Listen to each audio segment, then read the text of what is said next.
Owner has no idea why tacos are messy, goes undercover and finds chef arguing over recipe. Miguel Ramirez stared at his phone screen, watching his restaurant's reputation crumble in real time. The notification counter climbed like a broken slot machine. 17 new one-star reviews. 23 refund requests. 42 angry messages. All in the last 6 hours. He sat alone in his office above Casa Ramirez, the restaurant his grandfather built 40 years ago. The same place that once had lines around the block. The same kitchen that food magazines called the soul of authentic street tacos. Now it was dying, and Miguel didn't know why. He clicked on the newest review. Ordered 3 tacos. All 3 fell apart before I could take a bite. Sauce everywhere. Shell pieces in my lap. This place used to be legendary. What happened? Miguel's jaw tightened. He scrolled further. Soggy mess. Couldn't even pick it up. Waste of money. The tacos literally disintegrated in the wrapper. I had to eat it with a fork. A fork. Then came the video that changed everything. A local food critic named Julia Mendez had posted it 2 hours ago. Already 50,000 views. Miguel pressed play with a sinking feeling in his chest. Julia sat at one of his tables, camera pointed at a plate of tacos. She lifted one carefully, and it immediately broke in half. Sauce dripped onto the plate like a faucet. The shell crumbled into pieces. This, Julia said to the camera, her voice sharp with disappointment, is Casa Ramirez. Once a crown jewel of our food scene. Now, a soggy disaster. I don't know what changed here, but this is unacceptable. The video ended. Miguel felt sick. He grabbed his jacket and stormed downstairs into the main dining area. It was lunch rush, but only half the tables were full. A month ago, every seat would have been taken. Customers sat quietly, some picking at their plates with forks instead of their hands. Others had napkins piled high, trying to contain the mess. Miguel spotted his floor manager, Rosa, near the kitchen entrance. Rosa, he called, pulling her aside.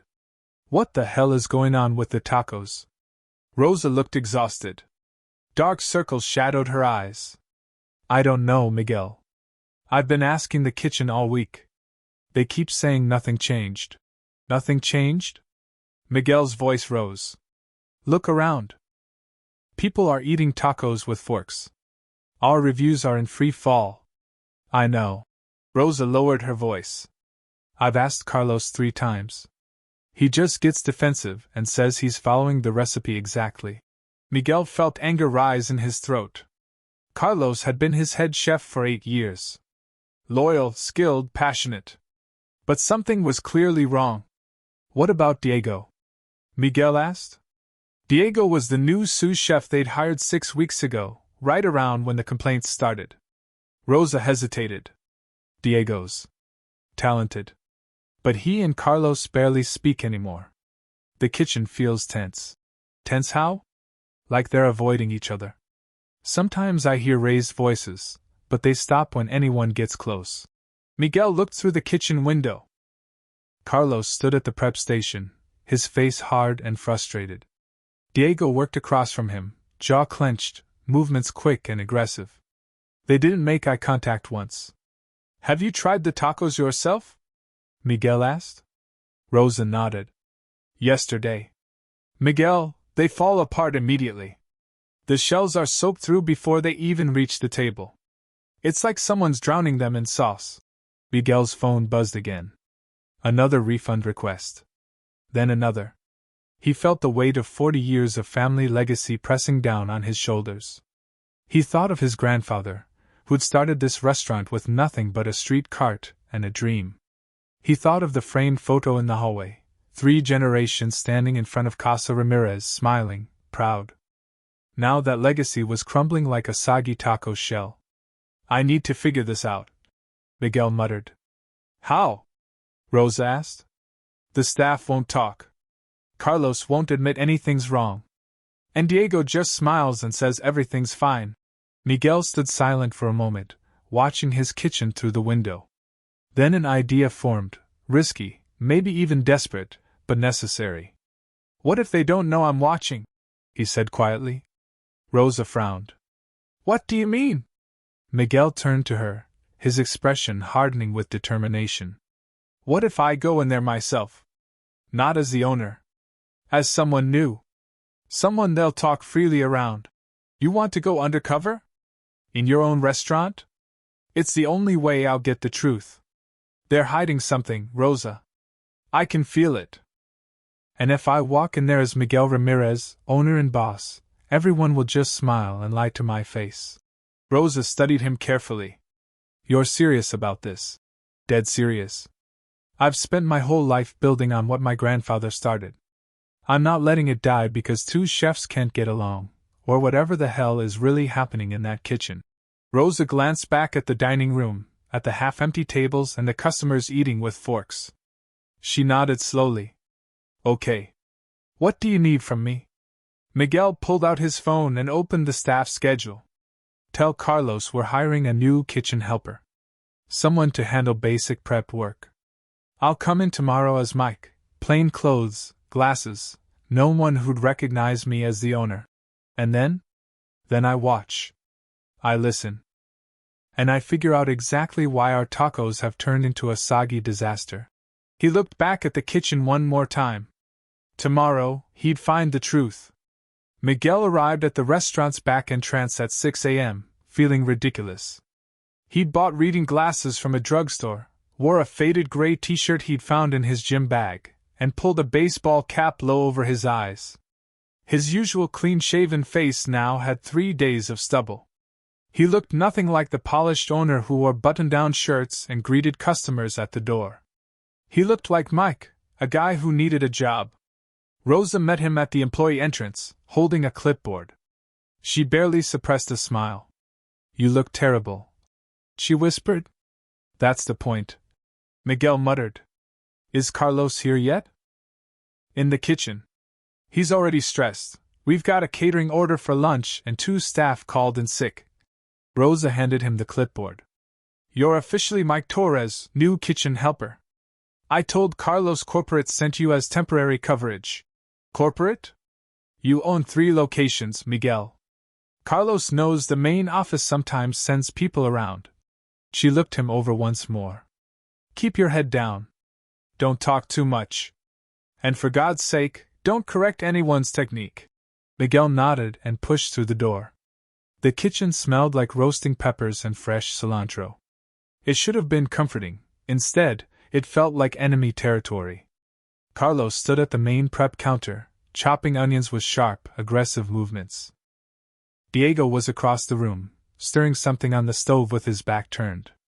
The silence between them was thick enough to cut. Carlos? Rosa called. This is Mike, your extra help for the week. Carlos barely glanced up. Fine. Put him on vegetable prep. I don't have time for training. Miguel kept his voice low and neutral. No problem. Just tell me what you need. Carlos pointed to a bin of tomatoes. Dice those. 1/4-inch pieces. Don't make them mushy. Then he returned to his onions, his shoulders tight with tension. Miguel moved to the prep station and started working. He'd done this 1,000 times growing up, helping his grandfather in this very kitchen. But now he had to pretend he was learning. He worked slowly, carefully, watching everything around him. Diego never once looked at Carlos. Carlos never once looked at Diego. The other kitchen staff moved between them like they were navigating a minefield. 2 hours passed. Orders started coming in. Miguel watched as the line cooks assembled tacos, and his stomach dropped. The shells were breaking before they even left the kitchen. A line cook named Luis picked up a taco shell, spooned in the meat, then reached for the sauce. He ladled it on, and Miguel saw immediately that something was wrong. The sauce was too thin, almost watery. It soaked through the shell in seconds. Luis winced, quickly plated it, and sent it out anyway. Miguel moved closer, pretending to grab more vegetables. He glanced at the sauce container. It looked different than he remembered, lighter in color, less thick. Is the sauce always like that? Miguel asked Luis quietly. Luis shot him a nervous look. Don't ask questions about the sauce, man. Just don't. Why not? Because that's what Carlos and Diego fight about. Every single day. Luis lowered his voice even further. Nobody knows whose recipe we're supposed to follow anymore. Before Miguel could respond, Carlos's voice cut through the kitchen. Diego! Where's the rest of the cilantro? Diego didn't turn around. Same place it always is. It's not there. Then someone moved it. The temperature in the room dropped. Every staff member froze, waiting. Carlos slammed his knife down. You know what? Forget it. I'll find it myself. He stormed past Diego toward the walk-in cooler. Diego muttered something under his breath. What was that? Carlos spun around. Nothing, Diego said coldly. Just wondering when you'll finally update that ancient recipe of yours. The kitchen went completely silent. Carlos's face turned red. Ancient? That recipe built this restaurant before you were even born. And now it's sinking it. Diego shot back. Wake up, Carlos. The food world moved on. Your grandmother's recipe is history. Miguel's hands clenched around the knife he was holding. So that was it. The recipe itself was under attack. Carlos stepped closer to Diego, his voice shaking with barely controlled anger. You have no idea what you're talking about. That recipe has soul. It has balance. It has too much loyalty and not enough flavor. Diego interrupted. I've been trying to improve it, make it modern, give customers what they actually want. You've been changing it? Carlos's voice rose to a shout. Without permission? Behind my back? Someone had to save this place from your stubborn nostalgia. Rosa burst through the door. Both of you stop. We have customers waiting. She looked between them, her expression hard. Carlos, finish the prep. Diego, handle the grill. And both of you figure out how to act like professionals. Carlos and Diego stared at each other for 3 long seconds. Then Carlos grabbed his knife and returned to his station. Diego turned back to the stove, his jaw locked tight. The kitchen resumed working, but the damage was clear. Miguel stood at his prep station, his mind racing. This wasn't just a disagreement. This was a full-scale war over his grandfather's legacy, and neither chef was willing to surrender. Worse, he realized that every taco leaving this kitchen was caught in the crossfire. And his customers were paying the price. Miguel stayed late that night, volunteering to help with closing cleanup. The other staff left quickly, eager to escape the tension that had suffocated the kitchen all day. By 10:30 p.m., only a handful of people remained. Miguel scrubbed prep station slowly, deliberately stalling, watching Carlos and Diego move through their closing routines without speaking a single word to each other. Rosa caught his eye and nodded toward the exit. She'd done her part, now it was his turn to dig deeper. Carlos finished first, yanking off his apron and tossing it in the laundry bin. He grabbed his jacket and headed for the back door without saying goodnight to anyone. Diego waited exactly 30 seconds, then followed. Miguel's instincts fired. He dried his hands quickly, pulled his cap lower, and slipped out the side entrance into the narrow alley that ran behind the restaurant. The night air was cool, and streetlights cast long shadows across the cracked pavement. He pressed himself against the wall near the dumpsters, hidden in darkness. Voices echoed from around the corner, low at first, then rising. Can't keep doing this. That was Carlos, his voice tight with frustration. I'm not the one ruining everything, Diego shot back. Miguel edged closer, staying in the shadows. He could see them now, standing 15 feet apart in the alley behind the kitchen. Carlos had his arms crossed, his body rigid. Diego paced like a caged animal. You watered it down again. Carlos jabbed a finger toward Diego. I checked the sauce this afternoon. It's thin, flavorless, nothing like the original. You're destroying it. Your recipe is outdated. Diego's voice cracked with emotion. Customers want bold flavors now, Carlos. They want heat, they want complexity, they want something that excites them, Not some bland nostalgia trip. Bland? Carlos's voice rose to a shout. That recipe kept this restaurant alive through recessions, competition, every challenge thrown at it. My grandmother perfected it over 30 years. And now it's killing the business. Diego threw his hands up. Have you seen the reviews? Have you seen the empty tables? People don't want safe anymore, they want innovation. The reviews are bad because you keep changing the formula. Carlos stepped forward, his face flushed. Every time I turn around, you're adding cream, thickening agents, hot sauce, whatever trendy garbage you think will work. The shelves can't handle it. The tacos fall apart because you're drowning them. I'm trying to save us. Diego's voice broke. I worked in 3 Michelin-starred restaurants before coming here. I know what modern customers expect. Your way is. My way built a legacy. Carlos cut him off. Something you clearly don't understand or respect. Diego's expression hardened. Legacy doesn't pay the bills when the dining room is half empty. It was full before you started tampering with perfection. Perfection? Diego laughed bitterly. Carlos, wake up. The world changed. Food culture evolved. Your grandmother's recipe was beautiful for its time, but this isn't 1985 anymore. Carlos's hands balled into fists at his sides. Don't you dare disrespect her memory. I'm not disrespecting anyone, Diego shouted. I'm trying to help. But you're so stuck in the past that you can't see this place is dying. Because of you. Because of your stubbornness. They stood there, chest heaving, glaring at each other with years of culinary philosophy clashing in the space between them. Miguel felt his heart pounding. This was worse than he'd imagined. This wasn't just about a recipe, it was about identity, tradition, progress, and pride. 2 talented chefs, both convinced they were right, both fighting for what they believed the restaurant needed. And both destroying it in the process. You know what? Diego's voice dropped to something cold and final. I'm done arguing. Tomorrow, I'm making the sauce my way. The right way. And when customers love it, maybe you'll finally admit you were wrong. You do that, Carlos said quietly, dangerously. And I'll make it the original way. We'll see whose recipe actually works. Fine.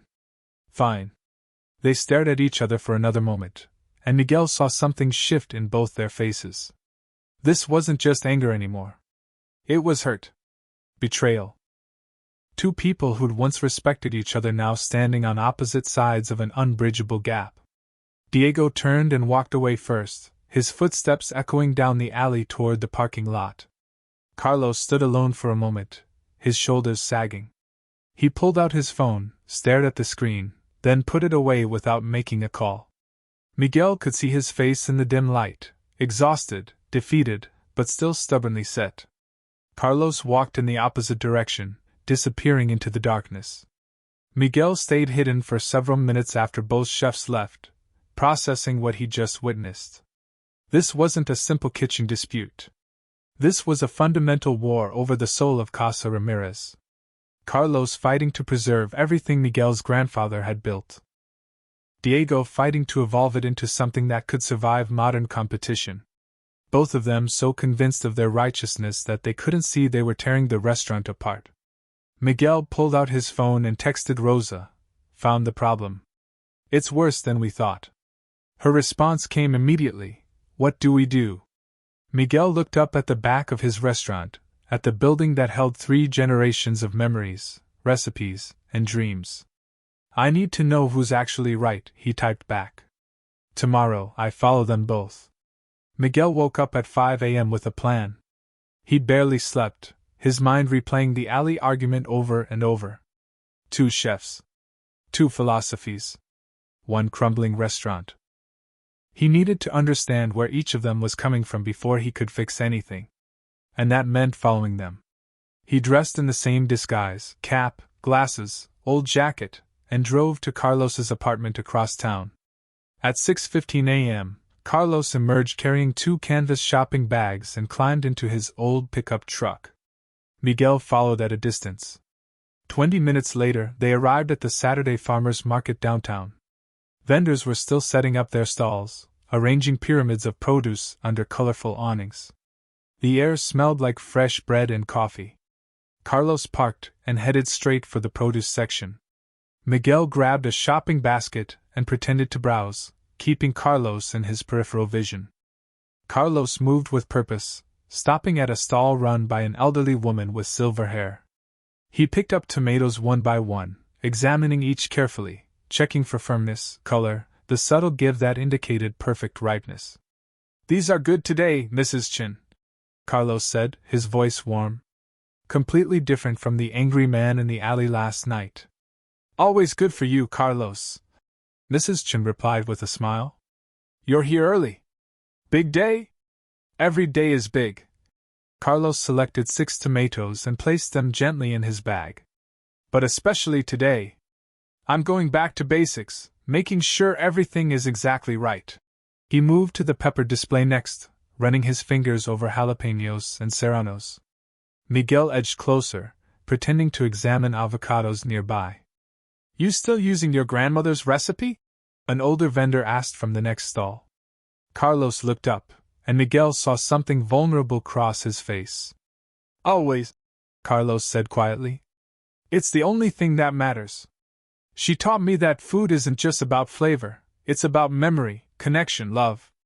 Every ingredient has to be chosen with care because people taste the difference. That's why your restaurant survived this long," the vendor said. "Heart. You can't fake that." Carlos nodded, but Miguel noticed his hands trembling slightly as he bagged the peppers. "I'm trying to keep it alive," Carlos said, more to himself than anyone. "But sometimes I wonder if I'm fighting a losing battle. The world wants fast, cheap, trendy. Nobody cares about tradition anymore. The right people care," Mrs. Chen said firmly. "Don't lose faith." Carlos paid for his vegetables and moved to the herb section.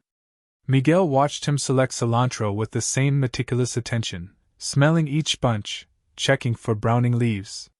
This wasn't just shopping. This was a ritual. A prayer. Miguel felt something twist in his chest. Carlos wasn't being stubborn for ego, he was protecting something sacred. The recipe represented his grandmother, Miguel's grandfather, decades of family history. Changing it probably felt like erasing the people who'd built Casa Ramirez with their bare hands.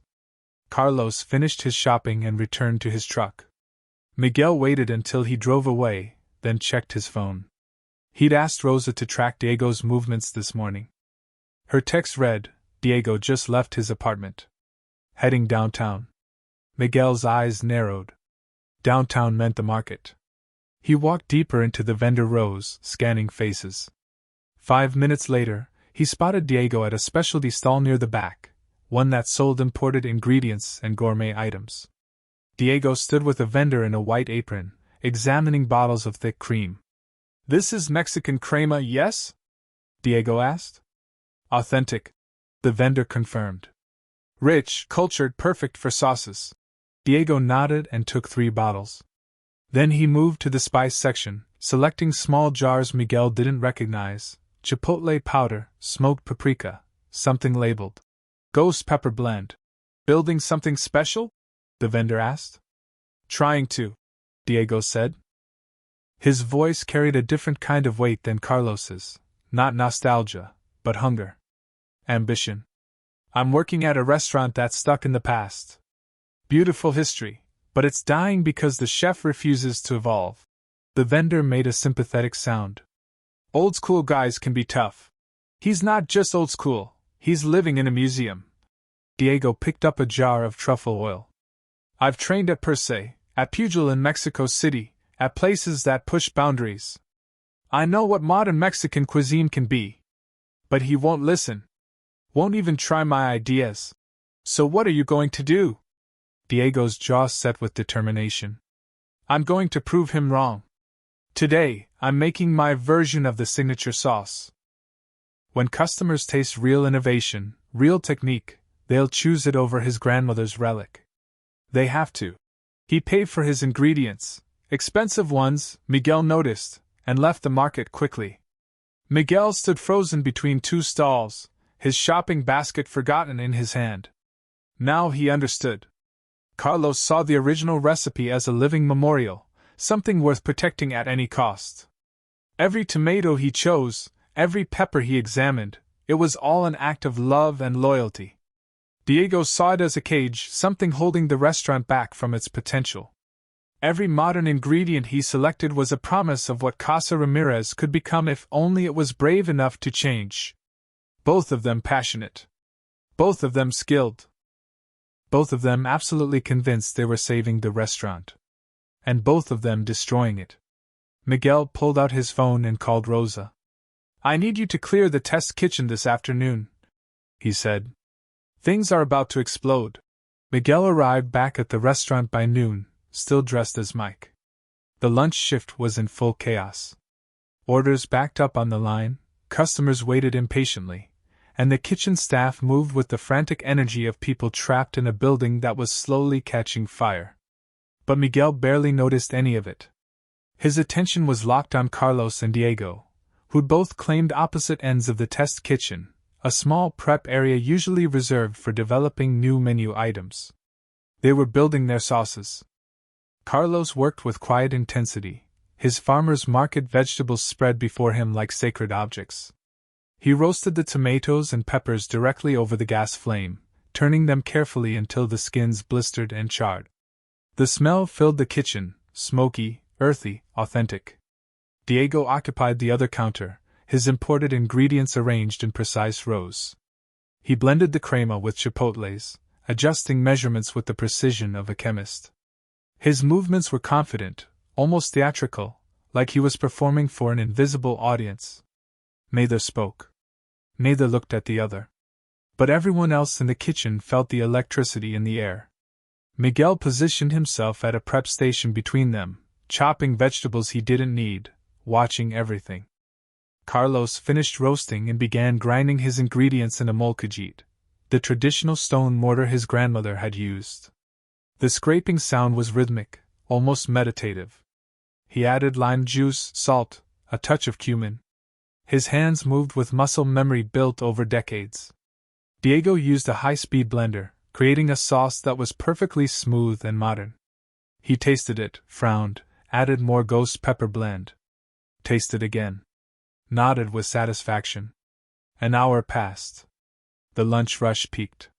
Orders flew out of the main kitchen, still plagued by the same soggy taco problem that had started this whole disaster. Then Carlos finished first. He ladled his sauce into a clear container and held it up to the light. It was rustic, chunky, deep red with flecks of black from the charred peppers. Miguel recognized it immediately.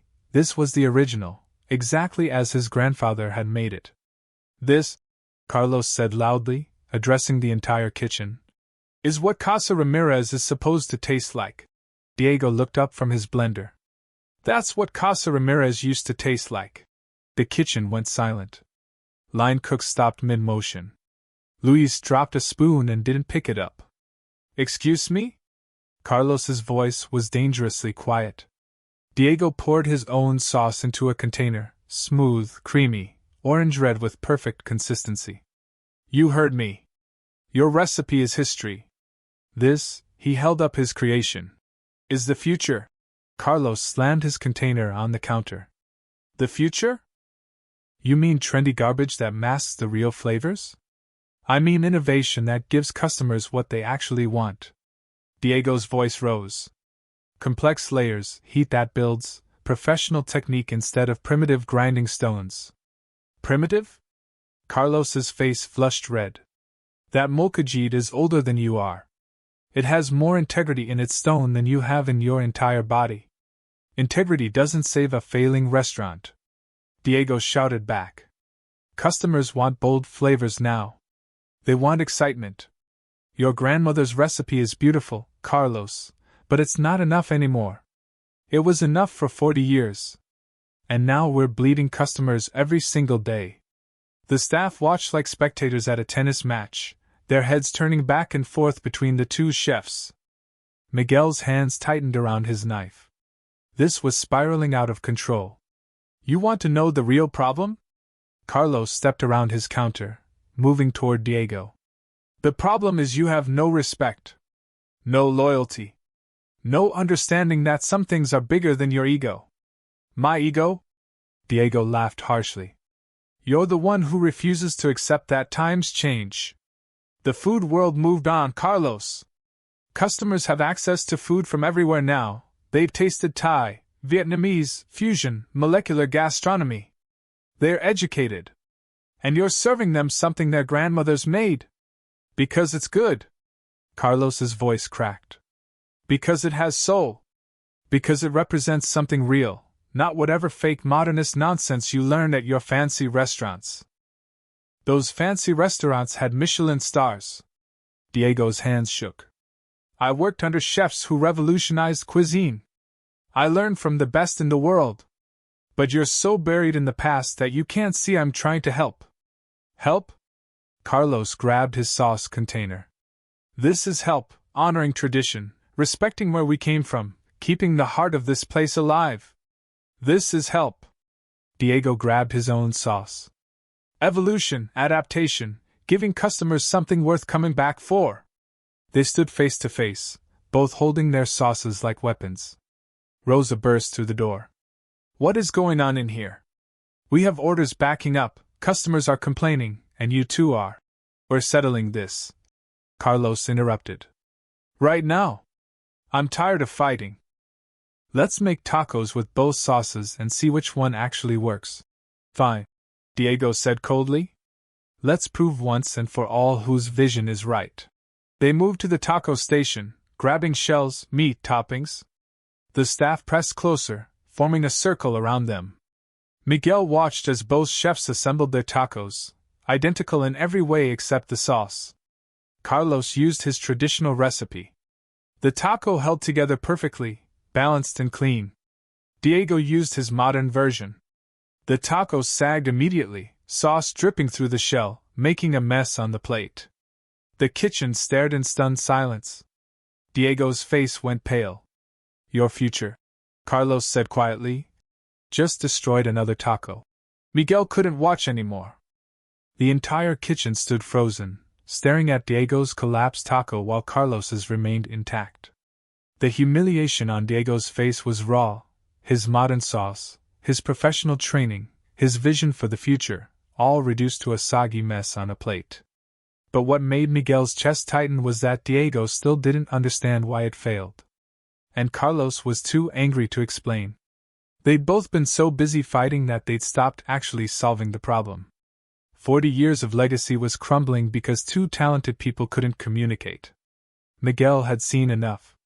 He pulled off his glasses. Then his cap. He stood up straight, shedding the hunched posture of Mike the kitchen helper, and becoming Miguel Ramirez again, owner, grandson of the founder, guardian of Casa Ramirez. That's enough, he said clearly. Luis noticed first. His eyes went wide. Wait. Both of you stop. Miguel continued, his voice carrying authority that made everyone freeze. Carlos looked up from his taco, irritated at the interruption. Then his expression changed. The color drained from his face. Miguel? Diego spun around. What? Who's? He stopped mid-sentence, staring. You're the owner. I am. Miguel removed the baseball cap completely, running a hand through his hair. And I've been working in this kitchen as Mike for the past 3 days. Shock rippled through the room like a wave. You were undercover? Rosa appeared in the doorway, playing her part perfectly, pretending she hadn't known all along. Miguel, what? I had to.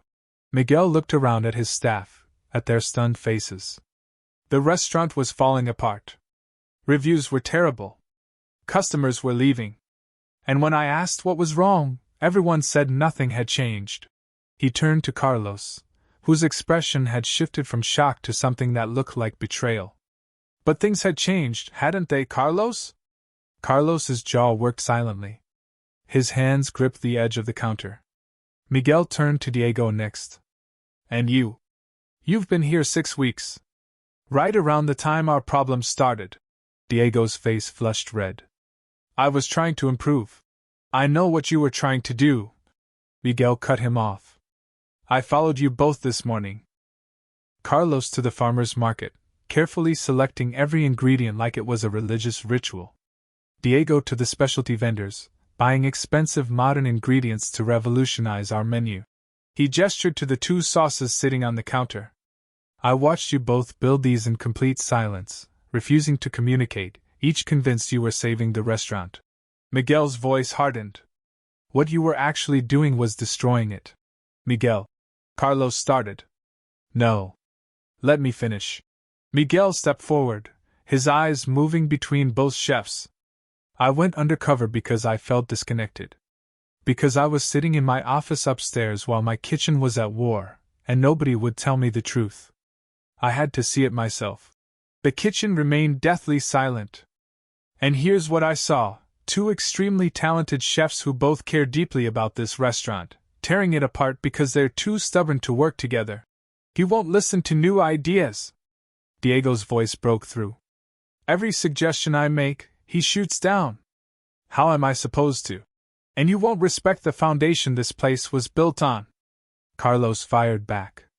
You walk in here with your Michelin star attitude, acting like 40 years of tradition means nothing. Stop! Miguel's voice cracked like a whip. Both chefs fell silent. Miguel took a breath, steadying himself. You're both right. And you're both wrong. He pointed to Carlos's taco, still holding its shape. Carlos, your recipe works. It's balanced, it's authentic, it honors everything my grandfather built. But Diego's not wrong that the restaurant was struggling even before he arrived. Carlos flinched but said nothing. Miguel turned to Diego's collapsed taco. Diego, your ambition is valuable. Your training is valuable. But you can't just override decades of proven success without understanding why it worked in the first place. Your sauce is too heavy, it destroys the structural integrity of the shell. Diego looked down at his ruined taco, his expression a mixture of embarrassment and frustration. So here's what's going to happen. Miguel continued. We're going to settle this the right way. Not with you 2 screaming at each other in alleys. Not with secret recipe wars that confuse the entire staff. Then how? Rosa asked quietly.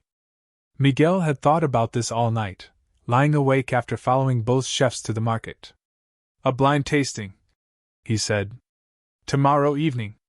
We'll invite our regular customers, the people who've been eating here for years, the ones who've watched our quality drop. We'll serve them tacos made with both sauces, without telling them which is which. Carlos and Diego stared at him. The customers will decide, Miguel said firmly. Not my opinion. Not your egos. Not your culinary philosophies. The people who actually eat our food will tell us what Casa Ramirez should be. He looked at both chefs, his expression softening slightly. You're both passionate. You both care. But you forgot the most important thing. This isn't about you. It's about the people who trust us to feed them well. Miguel walked to the door, then turned back. Tomorrow night. Outdoor patio. 50 customers. Blind tasting. And may the best recipe win. He left the kitchen in stunned silence, his heart pounding. The truth was out. Now came the real test. The sun hung low over the outdoor patio, casting golden light across the tables Miguel had arranged in a wide semicircle. 50 customers filled the seats, regulars who'd been coming to Casa Ramirez for years, some even decades. They murmured to each other, curious about the mysterious special tasting event Rosa had called them about.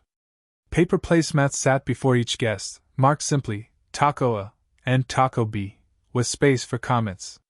Miguel stood at the edge of the patio, arms crossed, watching his grandfather's legacy hang in the balance. Inside, Carlos and Diego worked in separate sections of the kitchen, each preparing their version in complete silence. The rest of the staff moved between them like diplomats in a war zone, careful not to show favoritism. Rosa approached Miguel, her clipboard pressed against her chest. They're almost ready, she said quietly. Carlos made his exactly like always. Diego toned his down a little, less cream, less heat. I think yesterday's failure scared him. Good, Miguel said. Maybe he's finally learning to listen. And Carlos? Miguel glanced through the window at his head chef, who moved with the precise movements of someone performing a sacred duty. Carlos is terrified. He just won't show it.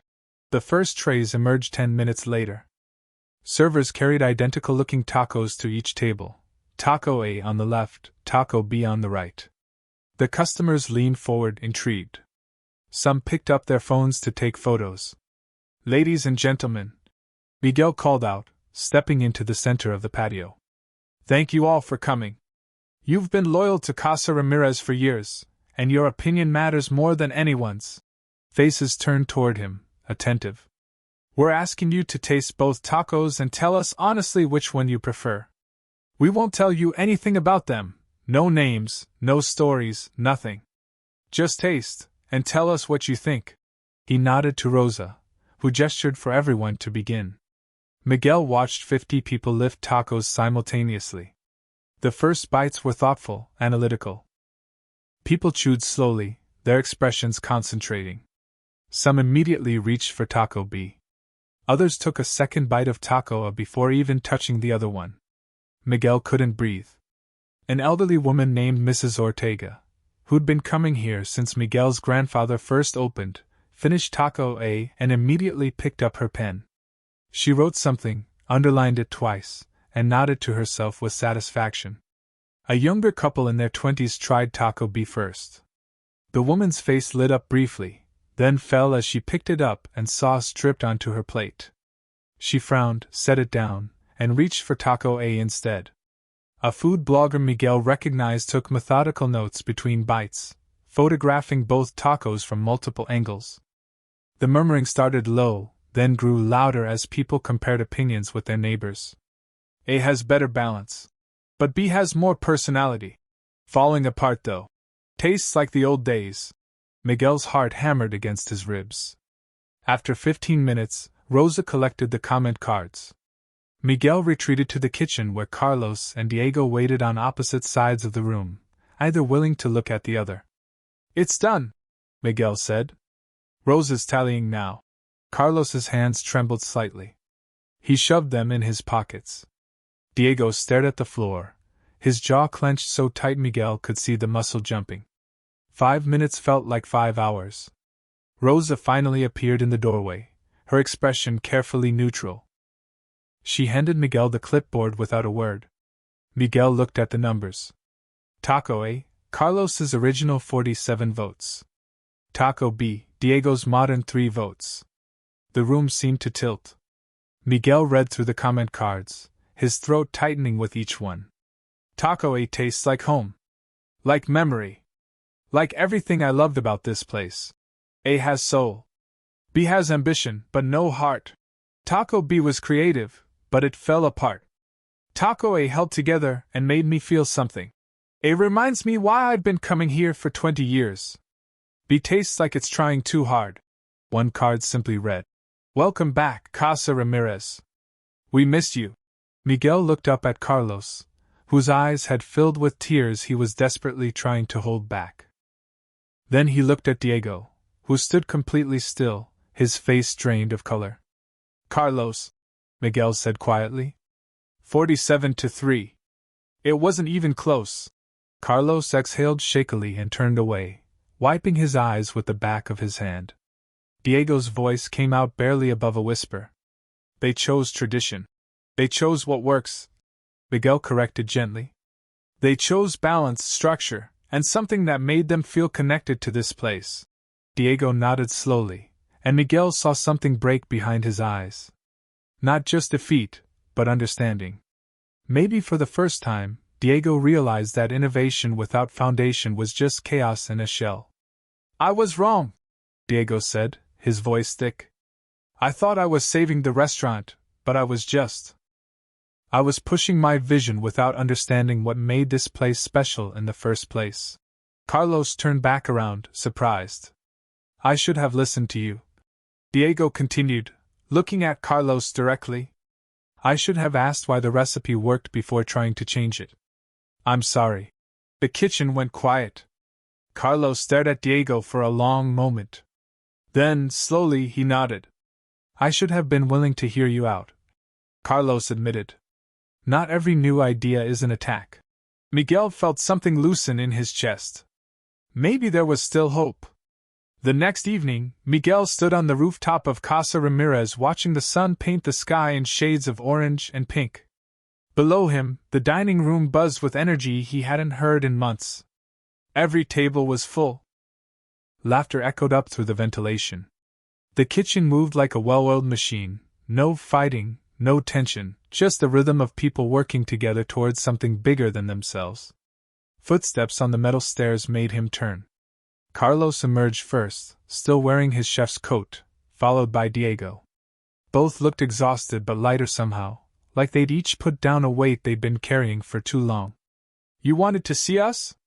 Carlos asked. Miguel gestured to the folding chairs he'd set up near the edge of the roof. "Sit. Please." They sat, leaving an empty chair between them, old habits dying hard.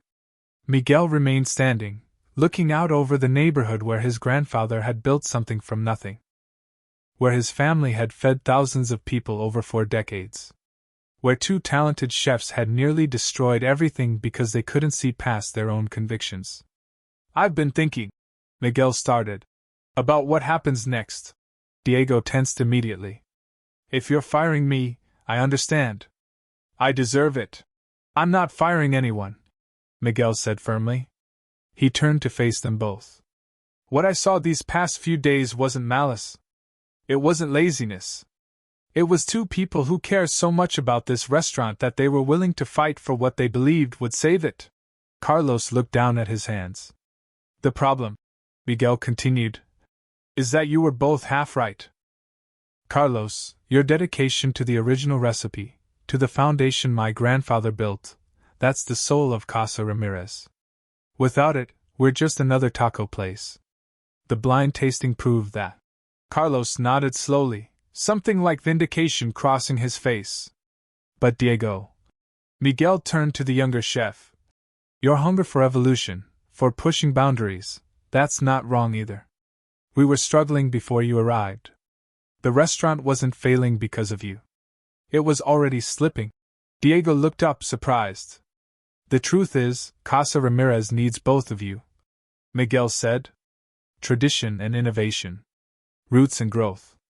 But not at war with each other, working together." "How?" Diego asked quietly. "After everything that happened. I have a proposal." Miguel pulled out his phone and showed them the mock-up Rosa had helped him design. "The original tacos stay exactly as they are. No changes. Ever. That's non-negotiable. Carlos, that's your domain. Your grandmother's recipe remains untouched." Carlos's shoulders relaxed slightly. "But," Miguel continued, turning to Diego, "starting next week, we launch Chef's Creative Taco Night every Thursday. One night where Diego gets to experiment. New flavors, modern techniques, whatever inspiration strikes, as long as the structural integrity works." Diego's eyes widened. "You're serious?" "Completely. But there are rules." Miguel's tone became firmer. "Carlos has to approve that your innovations won't fall apart. You work together on execution. And if something doesn't work, we adjust, we don't fight." He looked between both chefs. "Carlos, you teach Diego why the traditional recipe has lasted 40 years.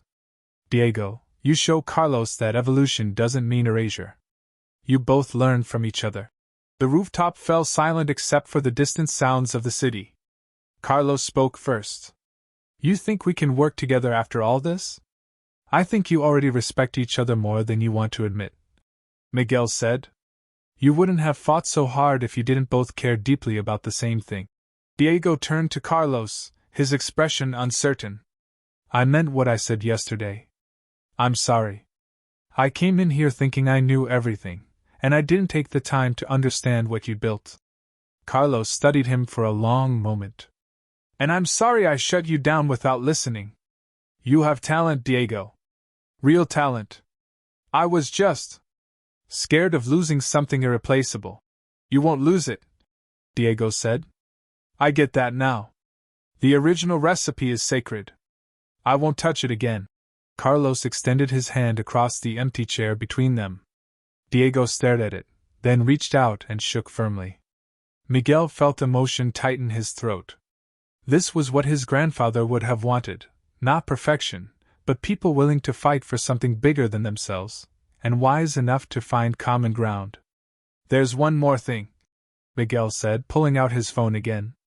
"Julia Mendez, the food critic who called us a soggy disaster, she came back this afternoon."